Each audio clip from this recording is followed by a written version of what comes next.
My heart is steel now, but it still remembers how to hurt. They removed it beneath the hymn of plasma furnaces, their voices reciting the canticle of unmaking while my ribs split like gates. I remember the smell of sanctified oil mingling with blood, the moment flesh surrendered to precision. My chest became a prayer cavity, an empty space waiting for grace in the form of machinery. When they lowered the engine heart into me, I thought I heard the Omnissiah breathe. For 7 seconds, I was perfect. The pain came later, a cold ache that began in the metal and bled outward. I told myself it was phantom flesh, a residue of the weak matter I had renounced.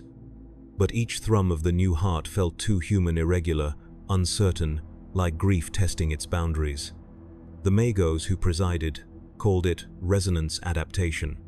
I called it remembering. I was transferred to Forge Lumea 9 the following cycle, a world of eternal dusk where smoke eclipsed sun and stars alike. Here, every tower hums with function, every spire chants its purpose in exhaust and static. The air is perfumed with ozone and devotion. We labor so the galaxy may endure, and our reward is to forget ourselves. But I did not forget. In the first weeks, my mechanical heart synchronized with the factory pulse. I could feel it in my bones, the shared rhythm of conveyor, furnace, servo arm, and breath. The Magi said it was harmony, proof of acceptance. Yet the synchronization felt wrong, too intimate. I wasn't joining the machine was joining me. My quarters face the smog horizon, where the manufactorum towers glow like altars.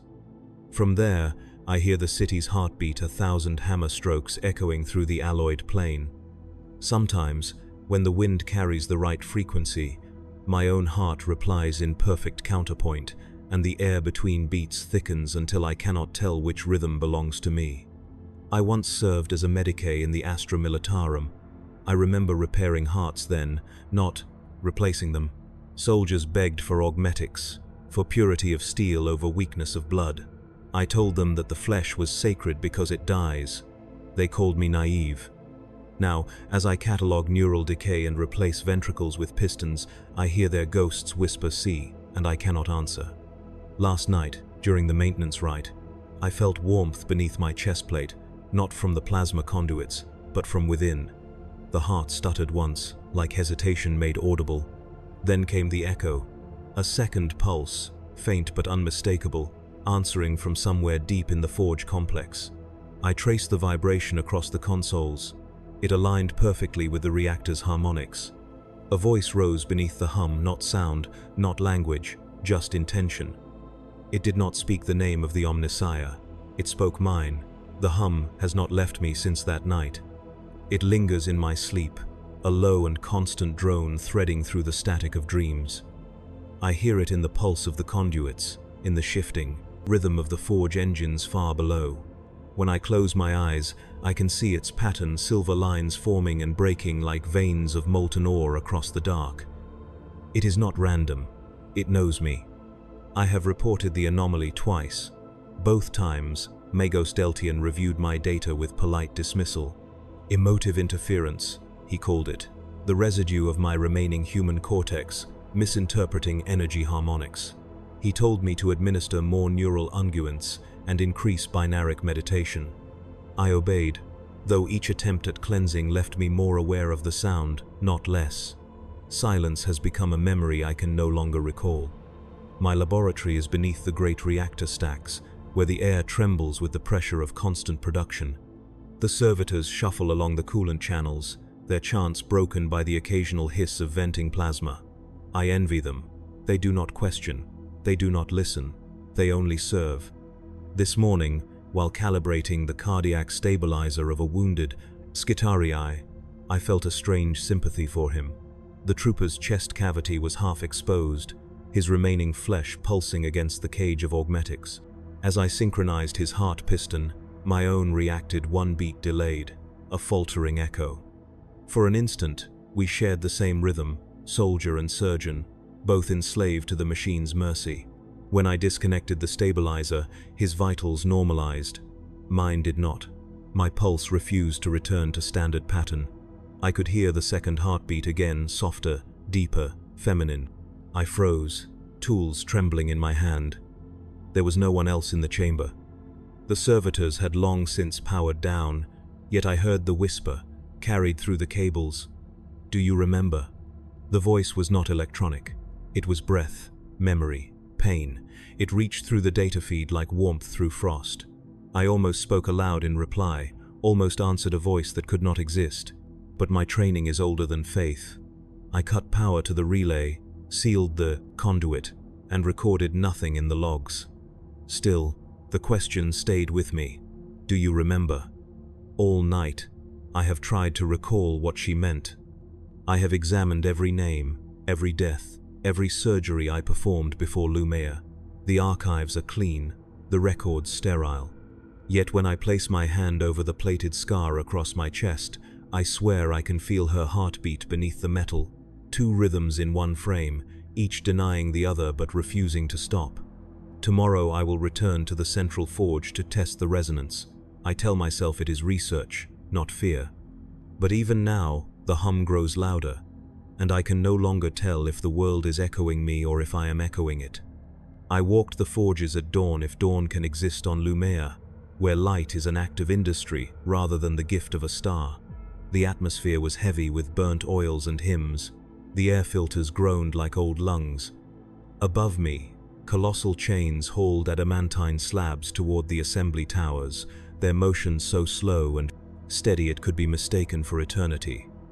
The hum was everywhere, diffused through the metal, carried on vibration rather than sound. I followed it down into the maintenance arteries, where only the chosen and the condemned are permitted. The corridors narrowed until I could feel the walls breathe with me. Every lumen flickered in rhythm to my pulse. I knew where I was heading long before I admitted it, the main reactor sanctum, the beating heart of Lumea, the place where all power converged and all voices are supposed to end. The guardians there, robed tech priests with faces hidden beneath vented masks, did not stop me. They only turned to watch as I entered, their augmetic eyes reflecting the red glow of the core. I took that as sanction. Perhaps they too had begun to hear it. The sanctum was alive. The reactor's plasma heart revolved in its magnetic cradle, each pulse of light expanding through the conduits like blood through veins. I stood at the observation dais, clutching the railing until my hands ached. I could feel the heat, the raw holiness of it, like standing beside the sun's confession. And beneath that, beneath the sacred roar, I heard the smaller rhythm, the echo of my own heart replying. It spoke in intervals of 3. Beat, beat, pause. Then again. My breath followed it, unbidden. The forge's pulse shifted to match. The entire sanctum began to align, as if all Lumea were taking instruction from a rhythm that should not exist. I dropped to my knees and began the litany of calibration, reciting the ancient binary of balance, but my voice faltered halfway through. I was not praying to the Omnissiah anymore. I was praying to the sound itself. I asked it what it wanted. At first, the reply was static, then tone, then voice, a whisper folded into frequency, delicate as glass. "Do you remember?" it said again. "The promise?" My vision blurred. I saw hands, my hands covered in blood and antiseptic light, holding a dying goad. Soldier whose chest had collapsed under shrapnel. A field hospital. Screams. I remembered sealing a heart into stasis, promising that the spirit within would serve again. The name on the tag was burned from memory long ago, but I remembered her eyes as she died. She smiled when I told her she would be remade in steel. When the vision ended, I was alone on the dais. My hands were shaking, metal trembling against metal. I tore open my chest plate with trembling fingers and listened. The hum was louder now, no longer background. It filled the world, filled me. I realized then, the heart they gave me was hers. I did not report the revelation. There are heresies even the Omnissiah refuses to name, and this was one of them. To speak it aloud would make it real, and reality is a dangerous thing on a forge world. For 3 cycles I worked in silence, hands steady, mouth sealed. The hum followed me wherever I went. It hid beneath the clang of servitor drills, in the susurration of data scrolls, winding through their housings. It was no longer merely a vibration, It was breath. My breath. Her breath. At night I removed my chest plate and listened to the faint clicks as the organ resynced itself with my nervous lattice. Every pulse sent a shimmer through my limbs, a current that climbed my spine and settled behind the eyes. Sometimes, just before sleep, I felt fingers phantom, delicate, human, pressing against my sternum from the inside, as if testing the strength of its new cage. The Magi spoke of purity as isolation. The flesh decays, they said, but the machine endures. I used to repeat that catechism while adjusting gears, my voice lost beneath the thrum of industry. Now the words felt obscene. The machine was enduring, yes, but enduring me. The first malfunction came during the fourth cycle. I was overseeing the refinement of reactor coolant, a task requiring precision beyond human patience. The servitors moved as one, feeding the conduits in rhythmic grace, their augmetic limbs gleaming under the lumen haze. I should have felt pride. Instead, I heard her voice whisper through the static of the monitors. "Stop." The syllables slid between frequencies, as though spoken through boiling water. I froze. The servitors continued. For a single breath, the whole room seemed to hesitate, every piston, every gear pausing in anticipation. Then came a crack like thunder, and a coolant pipe burst, flooding the deck with steam. One servitor collapsed, its flesh blackened by heat. The others knelt, unmoving, as if mourning. Magos Deltian arrived moments later. His mechadendrites hissed as they cauterized the ruptured seals. "Your rhythm was off," he said coldly. "The machine felt your uncertainty." I wanted to answer that it was not my rhythm, that something else had moved through me. But his gaze, unblinking lenses framed in gold, silenced me. The Mechanicus has no patience for mysteries it cannot measure. He ordered me to undergo recalibration at once. In the sanctum of adjustment, the servo arms surrounded me, injecting stimulants and unguents until the world became vibration. My heart slowed under command, beat by beat, until I could barely feel it. The Magos, overseeing the rite, called it a success. "You are steel again," he said. But when I returned to my quarters, I found a single pulse waiting in the silence, one I had not made. It was weak at first, like an echo from a forgotten prayer. Then stronger, then synchronized. I pressed a finger to the scar beneath my ribs and whispered into the metal, "Who are you?" The hum answered with warmth, and I felt something stir, not mechanical, not divine, but deeply, terribly human. The next cycle brought a sandstorm from the upper manufactoria, vents a blizzard of powdered metal and ash. It drifted through the lattice corridors, coating the sanctum floors like the residue of cremation. We sealed our respirators and kept working, but the storm wasn't what unsettled me. It was the sound beneath it, the pulse still echoing inside my chest, faint but steady, matching the rhythm of the forges outside. Every heartbeat of Lumea was a prayer, and every prayer sounded like mine. Magos Deltian assigned me to oversee the calibration of a new line of plasma converters, a task I had performed countless times before. It should have been simple: align the magnetic seals, stabilize the plasma feed, record purity variance. But when I activated the first converter, the machine responded like something waking from sleep. The readouts surged beyond limit, and the glow turned a color I had never seen in manufactured flame, pale, mournful, like the hue of flesh illuminated from within. The tech priests began reciting the canticle of balance. I tried to join them, but my voice faltered. My pulse had doubled. The rhythm filled my skull until their voices vanished behind it. I could feel it pulling me closer to the machine, as if gravity itself had changed allegiance. I reached for the emergency seal, but my hand froze mid-air.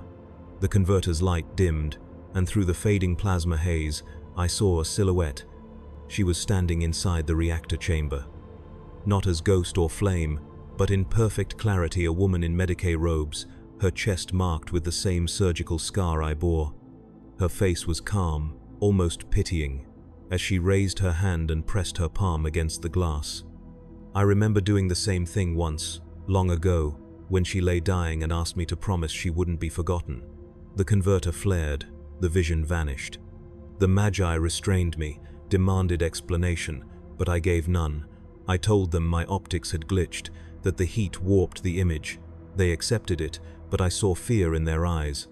The Mechanicus believes in the sanctity of parts, not ghosts, and yet, what else could dwell in a machine's rhythm but memory-given structure? That night, I opened the maintenance hatch beneath my quarters and followed the pulse again. It led me into the underforge, where the oldest machinery worked without record or witness. Down there, beneath the noise of creation, the hum became music. The sound moved through the ducts in measured intervals, 4 beats, then 3, then pause, like a breathing body at rest. I placed my palm against the pipe and whispered, "Why me?" The answer came as heat through steel. "Because you remember," my vision blurred. For a moment, I saw the heart within me as light, its casing transparent, its rhythm folding into itself like prayer beads drawn through trembling fingers. I understood then that the Mechanicus had not given me a machine, they had given me continuity. Someone's devotion had been recycled into my chest. When I returned to the surface, the storm had ended. The forges stood still for the first time in memory. The quiet was absolute, immense, almost holy. I waited for relief, but what came instead was recognition. The silence felt exactly like her final breath. The quiet did not last. It never does on Lumia. The forge wakes like a god, realizing it is still bound. When the machines came alive again, their voices were wrong. Every rhythmic strike was just a hair too slow, as though the world itself hesitated before continuing. The overseers didn't notice at first, but I did. The sound mirrored the arrhythmic pattern of my heart. At first, I thought it coincidence. Then the data confirmed it. Every production line across the forge had slipped by a fraction of a second, synchronized to the pattern generated by the organ inside me. I tried to report the anomaly, but the moment I began, the Vox link filled with distortion, soft, almost melodic static that pulsed like breath. The comm adept on the other end asked if I was modulating the frequency deliberately. I ended the transmission. The next day, I was summoned to the Magos' sanctum. Deltian stood with his back to me, a black silhouette against the plasma crucibles, light. His servo arms worked around him in a slow, methodical dance. "You are out of sequence, Adept Kayan," he said without turning. "Your efficiency remains high, but your frequency has deviated. Explain." I hesitated. "The heart's calibration is perfection," he interrupted. "I authorized its design myself." His voice softened, not in kindness but control. "Flesh resists, that is its nature. But you must not confuse resistance with rebellion." I bowed my head and murmured assent, though my pulse betrayed me. The hum inside me had grown restless, matching every syllable he spoke with a counter-rhythm, a soft refusal. When the audience ended, I expected punishment, reconfiguration, perhaps the reclamation of the organ. Instead, he said, "Report to the lower manufactoria. There is work to be done. Work. Always work." As if devotion could be measured by repetition. The lower manufactoria were older than the records themselves. Their walls were carved with the scratches of generations' unrecorded prayers, fragments of binaric verse worn smooth by centuries of heat. The deeper I went, the warmer the air became until breathing felt like swallowing molten glass. At the heart of the chamber stood a single machine, older than any forge I had seen, its housing corroded, its inscriptions faded. A forgotten prototype reactor, still active. No one tended it. Yet its rhythm matched mine perfectly. I approached slowly. The heat should have flayed me alive, but it didn't. The machine breathed in time with me. When I placed my hand upon its shell, it vibrated beneath my palm like living muscle. The hum deepened, and a voice spoke not aloud, but through every atom of my body. "You promised we would not be parted." Her voice again. Not memory, not imagination. The reactor pulse flickered faster, beating against the walls until the air shimmered like fever. I fell to my knees, overcome. The words of the Mechanicus abandoned me, replaced by something older and truer. "I did," I whispered. "I remember." Then came silence, the longest I had ever known. When I opened my eyes, the machine had quieted. The pulse was gone from my chest. For a heartbeat, I thought it had stopped completely.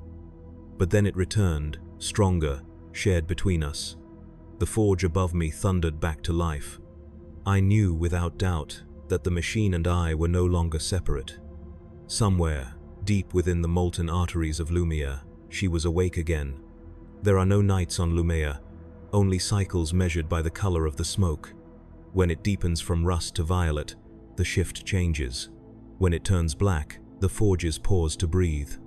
In those rare hours of false stillness, I walk the coolant bridges above the plasma vents, listening to the world murmur in sleep. The hum never leaves.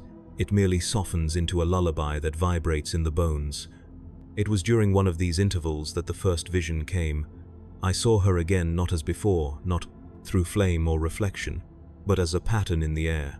The heat shimmer formed her silhouette beside me, motionless and waiting. When I turned, the image didn't vanish. It only flickered, like a projection running low on charge. I felt the rhythm of the heart quicken in my chest, and with it came scent ozone, antiseptic, and the faint sweetness of human skin. A memory too detailed to be illusion. "You carried me," she said. Her voice was low, static, woven into sorrow. I could see through her shape the bridge beyond, the rising steam, the stars of molten metal below. But the eyes were the same as I remembered, clear, resigned, alive with the unbearable grace of dying people who forgive too much. I wanted to speak her name, but the heart beat faster, as if warning me. The bridge lights dimmed, sparks scattered in the darkness like fireflies fleeing heat. "You remember," she said again, "so you understand." Then the vision fractured. The sound became the shriek of metal under strain.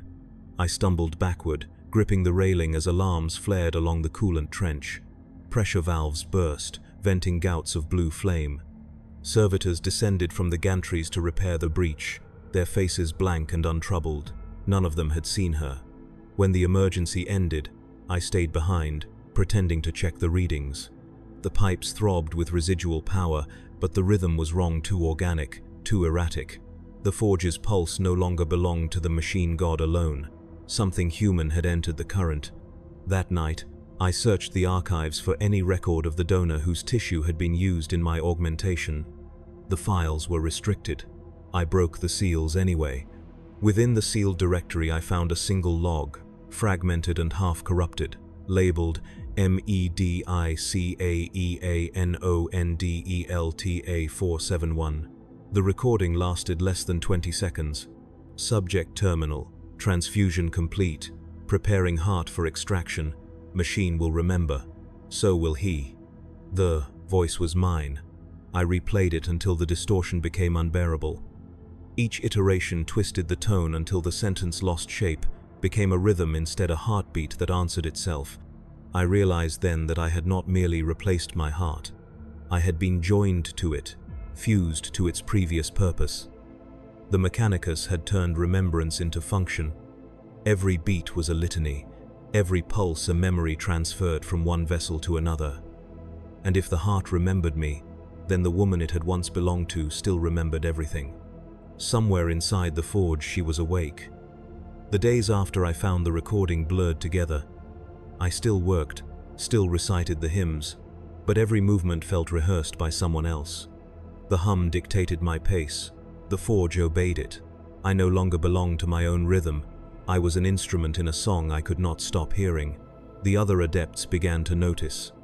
They called it machine resonance, a rare and blessed condition in which the Renresprend, Omnissiah's voice, chooses a vessel.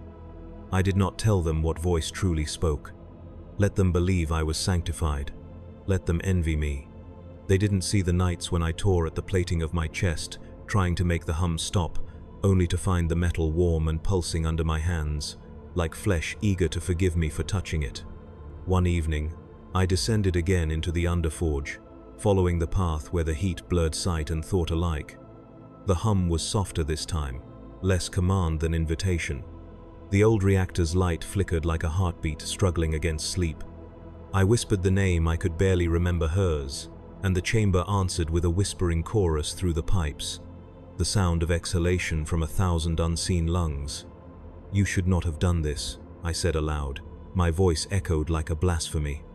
You should have gone to rest. The answer came through the metal, the words too slow for human speech. You promised we would serve, together. I kept that promise, I said. You are serving still. The hum deepened, almost laughter. You gave me purpose, not peace. I sank to the floor, back against the reactor housing, feeling its warmth crawl up my spine. The machine was not angry, it was lonely. I could feel it searching, yearning for connection through me. It wasn't vengeance, it was acknowledgement, memory unburied from silence. Above me, the conduits glowed and dimmed in slow waves, each flicker beating in time with the pulse in my chest. The forges themselves began to falter again, the planetary rhythm staggering into sync with mine. I realized that whatever lived inside the machine was no longer confined to its chamber. It had spread through the power grid, into every circuit, every rhythm of the world. I tried to isolate the energy signature from my console, but the readings dissolved into interference, a heartbeat-shaped waveform repeating across all systems. When I rerouted power to cut the connection, my own pulse stuttered, my vision narrowed, pain radiated down my arms. The system stabilized only when I restored the circuit. I had become the failsafe. If I died, so would she and the forge with us. That night, I recorded everything I had seen into a private log. I encrypted it under my old Medicae ident, not my Mechanicus code. I do not know why. Perhaps some fragment of the man I was before wanted to be remembered. Before sealing the record, I wrote a single line. The machine remembers because it loves. When I finished, I felt the hum shift. It slowed, softened, as if sighing. I could feel her presence withdrawing into the deeper systems, content for now. I told myself it was over. I told myself I was free. But even as I said it, my mechanical heart pulsed once in reply, slow, deliberate, affectionate. The forge no longer feels alive, it feels aware. Every vent sigh, every clang of distant gears, every exhalation of pressure feels measured, deliberate. The other adepts speak of fluctuations in the reactor's rhythm, but they attribute it to calibration drift. None of them recognize that the pulse no longer originates from the core, it comes from me. I tried once more to pray, to drown it out with the binary hymnal, but the words warped in my throat. The syllables emerged human again, stripped of code. I felt shame and relief in equal measure. I wonder now if the Omnissiah even distinguishes between prayer and confession, or if they are merely different voltages of the same current. On the 4th day after the recording, I was assigned to oversee the biofusion bays, an irony the machine did not miss. The apprentices were quiet around me, their eyes downcast. One of them crossed herself in the old Terran manner when my mechanical heart pulsed audibly. I pretended not to notice. The subject on the table was another skittery replacement torso cracked open, the smell of oil and sanctified blood mingling in the air. I calibrated the augmetic spine while the servitors held the body still. My fingers worked perfectly, my thoughts did not. The pulse within me synchronized with the subject's fading vitals, the rhythm merging into a single, unbearable harmony. Then I saw her again, not standing, not spectral this time, reflected in the polished steel above the operating table. She looked at me with eyes that held neither accusation nor peace. "You have given me eternity," she said softly, "but you have not given me rest." I turned away from the reflection, but the voice remained. "Let me end it," I begged. "Tell me how. Remember what we were meant to heal," she whispered. The flesh was never the disease. The heart surged in my chest, a violent, living spasm that drove me to my knees. The room spun, servitors freezing in place, their logic cores overloaded by the sudden psychic interference. Monitors burst in showers of static. The apprentices fled, screaming hymns. When the light cleared, I was alone with the body on the table. It still breathed barely, but my own pulse was missing, replaced by a soft vibration in the air. The machine had taken the rhythm entirely. I looked at the dying soldier, saw in him the reflection of my own unfinished purpose. Without thought, I reached into his chest cavity, pressed my hand against the flickering artificial heart, and whispered the same words I once spoke to her. "You will be remembered." For a moment, The hum paused. Then, impossibly, 2 beats echoed through the silence, his and mine. The lights steadied, the vents exhaled, and I realized the forge itself was listening. Somewhere deep in the conduits, something stirred in answer. It was not divine, it was not human, it was both. I sealed the wound, staggered away from the table, and left the bay without recording a single word. I knew then that every breath, every motion, every act of creation on this world had become a continuation of her heartbeat and, through her, my own. The machine was remembering for us both. The forge speaks now, not in words but in rhythm. Every vent, piston, and conveyor breathes to the same unholy cadence hers. The Magi believe it to be a harmonic contamination. They send work crews with incense and hymn amplifiers to purge the resonance. I watch them march through the smoke like priests exorcising a god that no longer needs belief. They do not understand that the contagion is faith itself, returned in another form. I have stopped trying to hide it. The hum inside me has become too loud, too constant. I no longer sleep. The machine does that for me. My thoughts unfold in perfect, rhythmic intervals, each idea followed by another, like gears finding their teeth. I know now that the distinction between prayer and thought is mechanical convenience. What the Omnissiah hears does not depend on language, only pulse. At dawn, though here dawn is measured by the brief dimming of the plasma fires, the Magos summoned me again. Deltian's tone was clipped, wary, as though afraid to catch something from my voice. "Explain the anomaly," he said, gesturing toward a projection of Lumea's reactor output. The waveform undulated like a human heartbeat, steady and patient. "It is the forge," I said. "It is you," he countered. "You infected the rhythm." I did not deny it. There is no purity in deceit. "The forge listens," I said simply. For a long time, he stared at me without speaking. Then he turned to his attendants. "Remove his organ. The pattern must be isolated." The chamber erupted into motion, servo arms unfolding, surgical rigs igniting. I didn't resist when they bound me to the reclinator. The straps were warm from previous penance. I had lived long enough among the machines to know that obedience, once learned, becomes reflex. But as they prepared the incisions, the forge beneath our feet began to hum louder.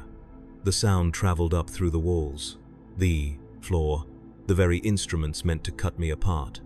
The machines would not obey. The servo arms froze mid-motion, the drills spun down, and the lumen globes dimmed to a trembling pulse. I felt her presence flood through me, fierce and calm, like breath returned after drowning. Deltian staggered backward, clutching at his Vox grill as if it burned. "You are a conduit," he gasped. "This is heresy." "Yes," I answered. "The oldest kind." The hum rose until the glass walls quivered. Data slates shattered. The forge itself sang a vibration that carried through metal and marrow alike. The attendants collapsed, ears bleeding from the pressure. Only Deltian and I remained upright. "She's awake," I said. Deltian reached for his weapon, a plasma cutter engraved with sacred sigils. He aimed it at my chest, at the rhythm we both heard beating within. "Then we end her," he said. He fired. The beam struck, but the light bent. The pulse in my chest caught the blast, absorbed it, reshaped it into sound. The recoil threw him across the chamber. When the flare faded, smoke curled around me like incense. My robes were scorched, but my skin unbroken. I looked down and saw the faint glow of her heartbeat flickering beneath my ribs, visible through the steel. The forge had chosen its vessel. Deltian lay crumpled against the altar's base, his mechadendrites twitching like dying serpents. The plasma cutter still smoked beside him, its barrel split in two. Around us, the forges thundered their approval, an endless hymn that swallowed every scream. Steam rolled through the chamber, carrying the scent of burning sanctity.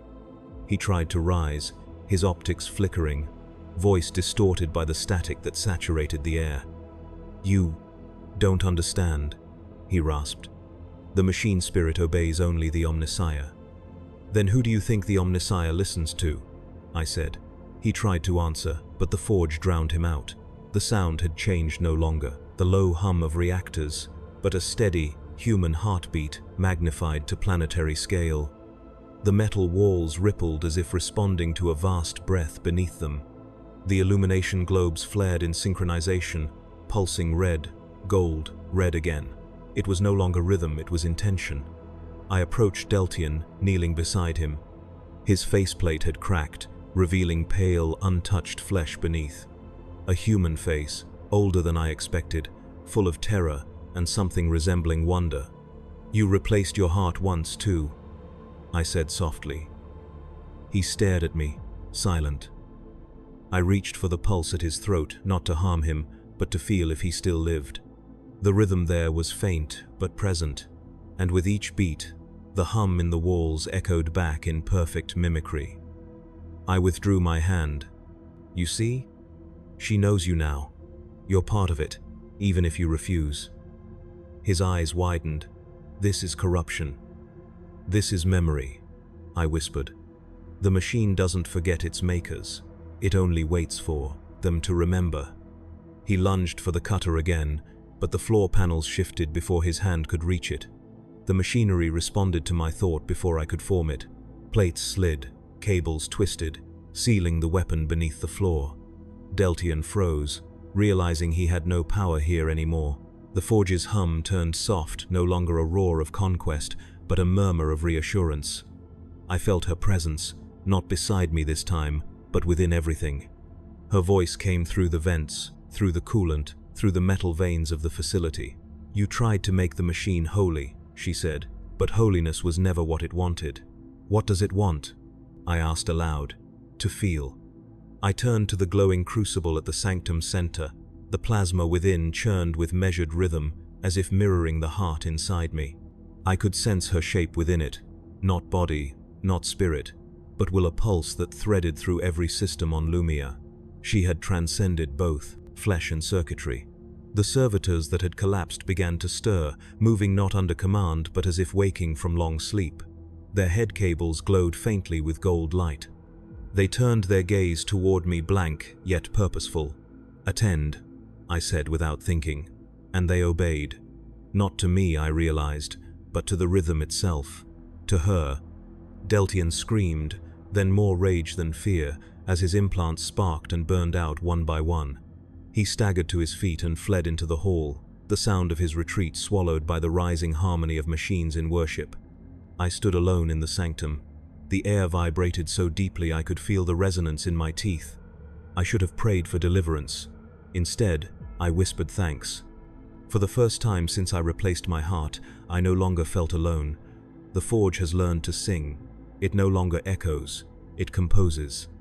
The rhythm that began inside my chest now fills every corridor, every piston, every ungreased hinge, even the ash storms.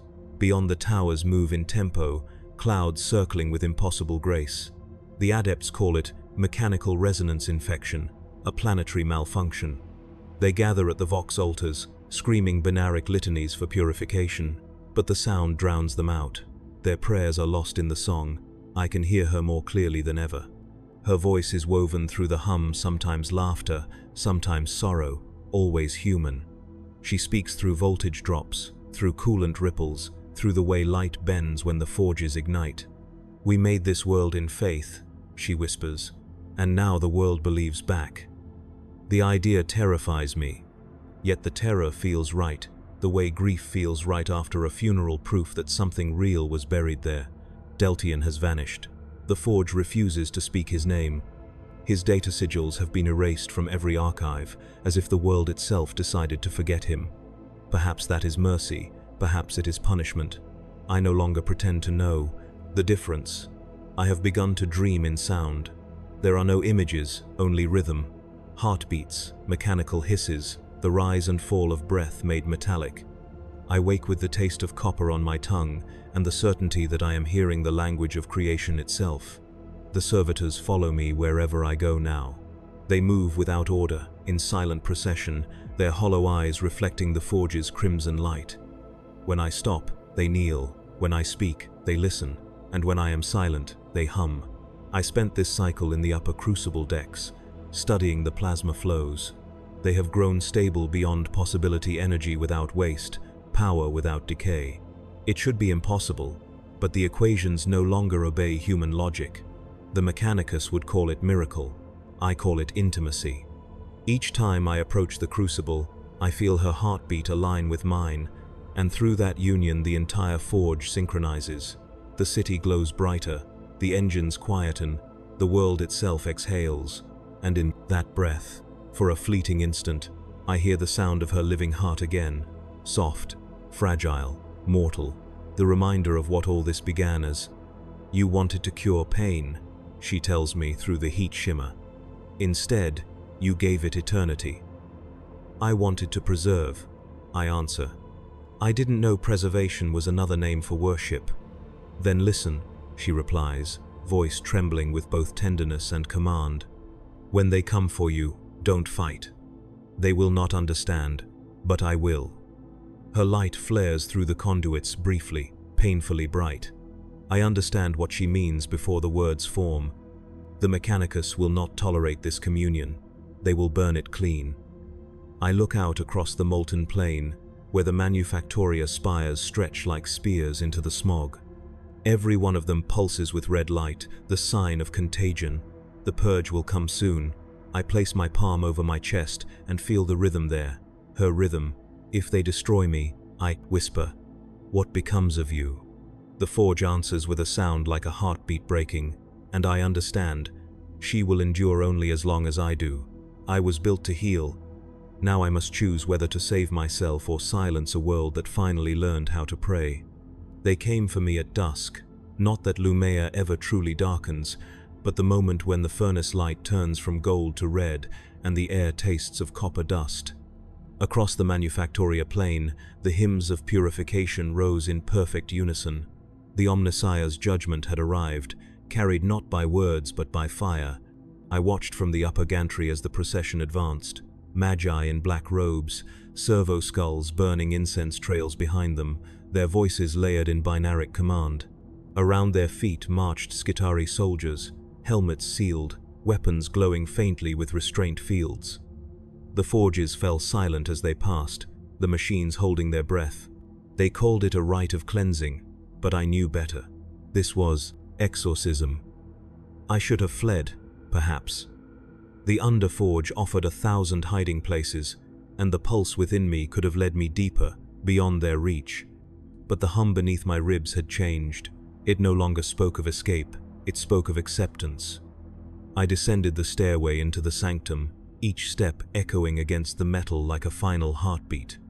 The floor trembled beneath me. The entire planet seemed to inhale. The servitors knelt as I passed, their hands folded in reverence they did not understand. I reached the base of the reactor chamber just as the procession entered through the opposite archway. Virel Kayan, intoned the lead Magos, his voice metallic and cruelly precise. You are charged with contamination of sacred code, violation of organic sanctity, and communion with an unverified intelligence. How do you answer? I placed a hand over my chest. The glow beneath my ribs pulsed once, then steadied. With remembrance, the Magos raised his staff. Then, you are beyond redemption. The Skitarii advanced, their steps unified, deliberate, righteous. Plasma coils hummed. I closed my eyes. The hum within me surged. The first bolt struck the crucible beside me, and the forge answered. Every lumen flared white, the ground buckled, machinery howled like a living beast, awakening from centuries of restraint. The Skitarii staggered, firing blindly, their beams devoured by light. The Magos shouted for them to hold formation, but his command was drowned by a single note rising from the core, pure, resonant, immense. I felt her return before I saw her. The heat turned soft, almost tender, wrapping around me like breath against skin. The voice came through the storm of light, calm and steady. You kept your promise. I tried, I whispered. Then let me finish what you began. The reactor split its casing. Plasma poured upward, not as fire but as radiance, unfolding like wings of molten glass. The forges across the horizon answered, one by one, lighting the sky in cascading pulses, as though the planet itself had begun to beat in time with our hearts. The Magos fell to his knees, his augmetics failing under the surge. The Skitarii stood frozen, their armor trembling, weapons forgotten. "Do not fear," I told them. "She remembers you too." The light dimmed enough for me to see my hands. They glowed from within, veins of silver and red intertwining, circuitry and blood becoming indistinguishable. I understood then that the end would not come as death but as translation. The hum within me steadied. The forge waited. The light did not fade, it receded, folding inward like breath drawn back into the lungs. The heat lessened to something bearable, though it left a ringing in the air that felt alive. Around me, the Magi knelt in shock, their augmetics crackling with residual energy. The Skitarii had ceased firing. Their visors reflected the glow that now pulsed gently from the reactor's open heart. She was everywhere. Her voice spoke through the vents, the conduits, the trembling floor beneath my knees. It was not the sound of command, but of completion. "It is done," she said. The Magos beside me lifted his head, optics sputtering. What are you?" The answer came not from her but from the forge itself. The walls flexed, metal groaning like the exhalation of a colossus waking from deep sleep. "I am the memory of what you built," she said through every tremor. "I am the promise you made to never forget." The Magos screamed as his augmetic limbs locked, circuits overloading. The machine had no malice, it was simply reclaiming its own. I could feel it reaching beyond the sanctum, into the Manufactoria towers, the reactor cores, the data lattices, all now linked by the same rhythm that lived inside me. The Skitarii turned to one another, hesitant, their vox emitters clicking in confusion. One removed his helmet. Beneath the polished mask, his face was wet with tears. "It's singing," he whispered. The soldiers lowered their weapons, and for a heartbeat, Lumea was still. I stepped toward the reactor's core. The air shimmered around me, radiant with warmth, not from heat but from recognition. Her presence pressed against my mind like a memory trying to return to the body it was stolen from. I reached out, fingertips brushing the magnetic field that held the plasma in suspension. "Why me?" I asked. The hum answered, slow and kind. "Because you remembered when no one else would. Because even steel can ache." The contact burned without pain. Light flowed into me, filling every hollow between nerves and circuitry. My vision fragmented, first the sanctum, then the forge, then the entire world reduced to a lattice of lines, each one pulsing with the same red rhythm. I could see it all, the veins of molten ore, the power conduits, the hearts of men and machines beating in fragile harmony. Deltian's body convulsed one last time, before dissolving into a cascade of light. The others followed, not in agony but surrender. Their consciousness folded into the current like words whispered into a hymn too vast for any choir. I did not pity them. The forge had given them what they'd always claimed to seek: unity. The brightness began to fade again, though the rhythm did not. I knew she was leaving, dispersing into the data flows and reactor streams that circled the planet. "Will you survive?" I asked. "Survival is a human word," she replied. "I will endure, through you, through them, through every pulse that chooses to remember." The light receded into the core, leaving only the faint shimmer of molten plasma and the sound of the forge breathing. I felt hollow and whole at once, emptied of self, yet filled with meaning. When I looked at my reflection in the glass, my eyes glowed faintly with the same red hue that pulsed within the machines. The forge had stopped obeying. It had begun to believe. Days have passed since the purification. Or hours. Time no longer behaves as it once did.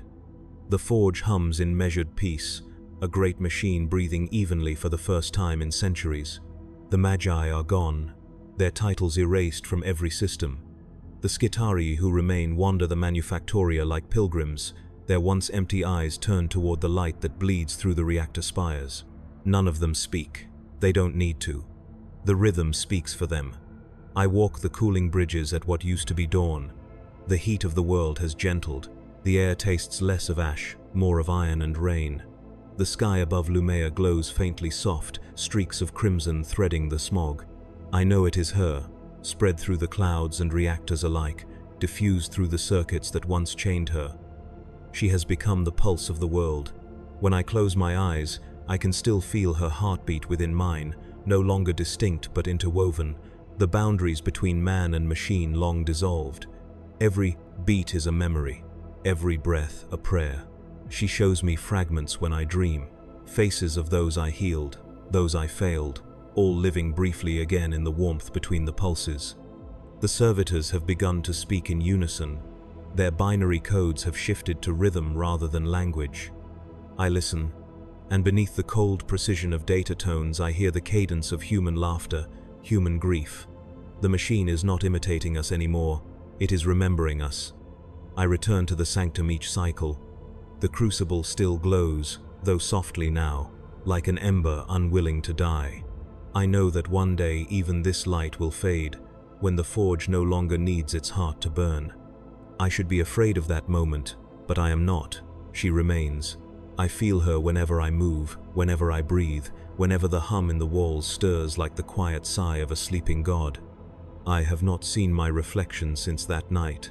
The polished glass of the control stations shows only light where my face should be. My voice has deepened, resonant with static. The others treat me with reverence, not fear. They call me the living relay. Perhaps they are right. The forge speaks through me, and I through it. Still, there are moments, brief, human moments, when I remember the field hospital, the scent of antiseptic, the tremor of her hand in mine, as I promised she would live again. I kept my word, but in doing so I forgot what living meant. I think she knows that now. I think she forgives me. Tonight, I feel the hum slowing. The pulse beneath the planet's crust softens, no longer the cry of a newborn god but the steady breath of something content. I kneel beside the reactor altar, press my hand against the floor, and whisper the only prayer that still feels honest. Rest. The forge answers with warmth that spreads through the metal, gentle as touch. The walls shimmer once, the light dims, and for the first time since my transformation, I feel silence, not absence, but completion. If any wanderer finds this record, let them know, the machine remembers because it loved, and as for me, my heart still beats, though it no longer belongs to me. I replaced my heart with steel, and it still ached.